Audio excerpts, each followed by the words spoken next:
वाले पर वार, दूसरे पर लुटाया प्यार। जिन मुसलमानों को सीओ अनुज चौधरी से है चिढ़, वो मुसलमान भी इस अफसर पर लुटा रहे प्यार। होली का दिन है, जुम्मा साल में 52 बार आता है, होली साल में एक बार आता है। मुस्लिम समुदाय के लोगों को यदि किसी को लगता है भाई आपको होली के रंग से आपका धर्म भ्रष्ट हो जाएगा या जो भी है, तो वो उस दिन ना निकले, घर से ना निकले। और यदि निकले तो उसका इतना बड़ा दिल होना चाहिए, वो दिल होना चाहिए कि भाई सब एक जैसे हैं, रंग तो रंग है। जिस तरह पूरे साल इंतजार करता है मुस्लिम पक्ष ईद का, इसी तरह से होली का भी इंतजार हिंदू पक्ष करता है।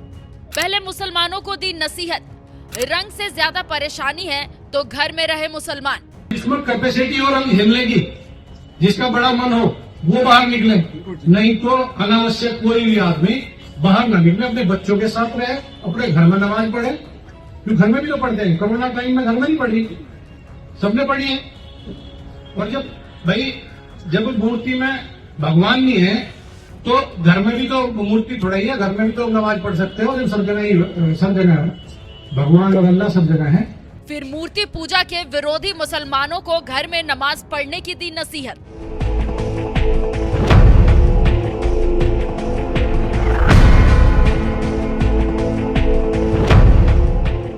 पहलवानी के अखाड़े से निकलकर पुलिसिया वर्दी पहनने वाले इस धाकड़ पुलिस अफसर को भला कौन नहीं जानता। संबल कांड के बाद से ही चर्चा में आए सीओ अनुज चौधरी होली और जुम्मे की नमाज एक ही दिन पढ़ने पर जिस तरह से पिछले कुछ दिनों से लगातार बयान दे रहे हैं, उससे मुसलमानों में जबरदस्त नाराजगी देखी जा रही है। लेकिन इसके बावजूद कोई उनका कुछ नहीं बिगाड़ पा रहा, क्योंकि सीओ अनुज चौधरी पर सीधे सीएम योगी का हाथ है, जिन्होंने तो उनके बचाव में यहां तक कह दिया कि अगर कोई जुम्मे की नमाज पढ़ना ही चाहता है तो वो अपने घर में रहकर पढ़े या फिर 2 बजे के बाद मस्जिद में जाकर पढ़ ले। अगर किसी को रंग से परहेज है तो उसका घर में ही रहकर नमाज पढ़ना ठीक रहेगा। संबल के पुलिस अधिकारी ने भी लोगों को यही समझाया है। हमारा पुलिस अधिकारी पहलवान है, अर्जुन अवार्डी है और पूर्व ओलंपियन भी रहा है। अगर वो पहलवानी के लहजे से बोलेगा तो कुछ लोगों को बुरा भी लग सकता है, लेकिन सच्चाई को स्वीकार करना चाहिए। घर में बैठकर नमाज पढ़ने की नसीहत देने वाले संबल सीओ अनुज चौधरी के विरोध में कुछ मुसलमान भले ही उतर आए हो, लेकिन इसी यूपी में एक पुलिस अफसर ऐसा भी है जिसका मुस्लिम समाज खुलकर समर्थन भी कर रहा है। और ये पुलिस अफसर कोई और नहीं आईपीएस श्लोक कुमार है, जो जिला बुलंदशहर के एसएसपी है। और जब उनसे भी जुम्मे की नमाज और होली एक साथ पढ़ने को लेकर सवाल किया गया तो उन्होंने ऐसा जवाब दिया जिसने मुसलमानों का दिल जीत लिया। होली के दिन ही जुम्मा पड़ रहा है, क्या करें? ये त्योहारों का समय चल रहा है, आप जैसा सब अवगत हैं, और जो आगामी समय है उसमें होली और ईद दोनों त्योहार मनाए जाने, इसके दृष्टिगत आज थाने पे मेरे और डीएम साहब के द्वारा क्षेत्रीय जनता से वार्ता भी की गई। साथ ही साथ जो अभिलेख हैं उनका अवलोकन किया गया और यहाँ स्थानीय भ्रमण किया गया है। जो होलिका के स्थल थे उनको देखा गया, साथ ही वहाँ के जो क्षेत्रीय जनता है उनसे वार्ता की गई और हमारी तैयारियां पूर्ण है। पुलिस और प्रशासन अपनी सारी तैयारियां कर चुका है। हमें पूरा विश्वास है कि शांतिपूर्ण और सौहार्दपूर्ण वातावरण में ये त्योहार हम लोग संपन्न करवाएंगे। तो जनता से क्या अपील करेंगे? देखिए, त्योहारों का समय खुशियों का होता है और साथ ही साथ अपनी जिम्मेदारी समझना भी बहुत महत्वपूर्ण है। ये त्योहार में कोई भी हम ऐसा कार्य ना करें जिसे किसी दूसरे को समस्या हो या परेशानी हो, और खुशियां बांटें और एक दूसरे के साथ मिलकर ये त्योहार मनाएं। एसएसपी श्लोक कुमार ने बेहद सधे हुए अंदाज में जवाब देते हुए कहा कि ये खुशियों का त्योहार है, इसलिए हम कोई भी ऐसा काम ना करें जिससे दूसरों को समस्या या परेशानी हो।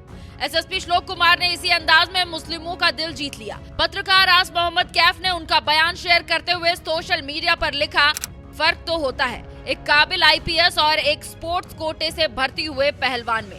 बुलंदशहर एसएसपी श्लोक कुमार को सुनिए, त्योहार पर वो कह रहे हैं जो इनसे आशा की जाती है। ये होती है पुलिस अफसर की भाषा।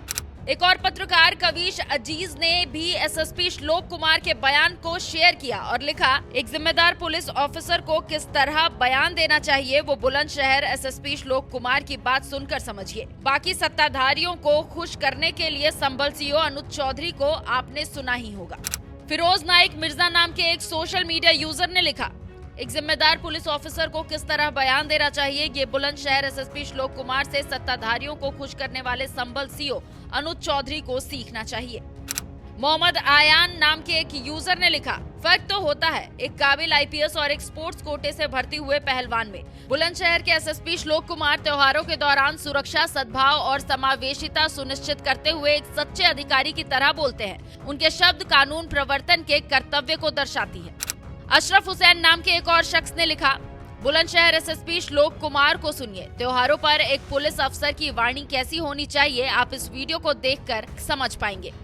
जिन मुसलमानों को सीओ अनुज चौधरी के बोल से पेट में दर्द हो रहा था, वही मुसलमान बुलंदशहर के एसएसपी श्लोक कुमार की तारीफ कर रहे हैं। सोशल मीडिया पर उनके बयान को शेयर करते हुए सीओ अनुज चौधरी को सीखने की नसीहत भी दे रहे हैं। कौन है श्लोक कुमार? श्लोक कुमार का जन्म 9 अगस्त 1988 को पटना में हुआ। श्लोक कुमार के पिता सुधीर कुमार आईएएस अफसर रहे हैं। 2010 में इंडियन ऑयल कॉर्पोरेशन में नौकरी लग गई। 2013 में श्लोक कुमार का आईपीएस के लिए सिलेक्शन हुआ। आगरा में सीओ सदर और शामली में एएसपी भी रह चुके हैं। गाजियाबाद जिले में श्लोक कुमार एसपी सिटी भी रहे हैं। हमीरपुर और रायबरेली के एसपी भी रह चुके हैं श्लोक कुमार। बिकरू कांड के 50,000 इनामी बदमाश को भेजा यमलोक। 2022 में योगी सरकार ने उन्हें बुलंदशहर का एसएसपी बनाया। आगरा में बतौर सीईओ अपना करियर शुरू करने वाले आईपीएस श्लोक कुमार आज बुलंदशहर के एसएसपी के तौर पर जिम्मेदारी संभाल रहे हैं और फिलहाल उनके सामने भी सबसे बड़ी चुनौती 14 मार्च की है, जब एक तरफ हिंदुओं की होली मनाई जाएगी और दूसरी तरफ उसी दिन मुसलमानों की जुम्मे की नमाज भी है। दोनों को शांतिपूर्ण तरीके से संपन्न कराना एसएसपी श्लोक कुमार के लिए एक बड़ी जिम्मेदारी होगी। बहरहाल जिस तरह से सीओ अनुज चौधरी को कोसने वाले मुस्लिम अब एसएसपी श्लोक कुमार की तारीफ कर रहे हैं, इस पर आपका क्या कहना है? अपनी राय हमें कमेंट कर जरूर बताएं। साथ ही मुसलमानों ने जुम्मे की नमाज और होली एक दिन पढ़ने पर क्या कुछ कहा है, आइए आपको सुनाते हैं।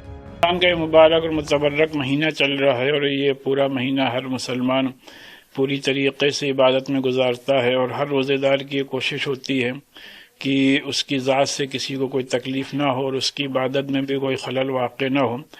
तो लिहाजा इन बातों को मद्देनज़र रखते हुए चूँकि अब की बार होली 14 मार्च को पड़ेगी और वो जुमे का दिन है और रमज़ान का जुमा है, तो इस्लामिक सेंटर ऑफ इंडिया ने इन बातों को मद्देनज़र रखते हुए कि अपने मुल्क की जो गंगा जमनी तहजीब है वो भी कायम रहे और एक अच्छा एग्जाम्पल सेट हो, तो इस्लामिक सेंटर ऑफ इंडिया फिरंगी महल लखनऊ ने एक एडवाइजरी जारी करके तमाम मुसलमानों से अपील की है और ख़ासकर मस्जिद की कमेटियों से कि 14 मार्च को जुमे की नमाजें जिन मसाजिद में 12:30 से और 1 के दरमियान हैं वो उसको कोशिश करके 1 घंटा एक्सटेंड कर लें, जिससे कि जो लोग होली खेल रहे हैं उनको भी कोई दिक्कत ना हो और जो लोग नमाज पढ़ने जाएं उनको भी रंग का सामना ना करना पड़े या उनको भी कोई परेशानी ना हो।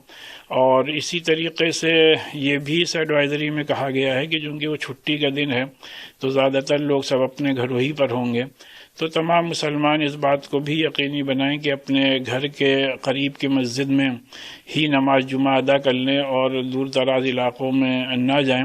और हमें उम्मीद है कि इंशाअल्लाह सब लोग इस पर पूरी तरीके से अमल करके अपने मुल्क के अमन अमान और अपने मुल्क की गंगा जमनी तहजीब की एक शानदार मिसाल पेश करेंगे।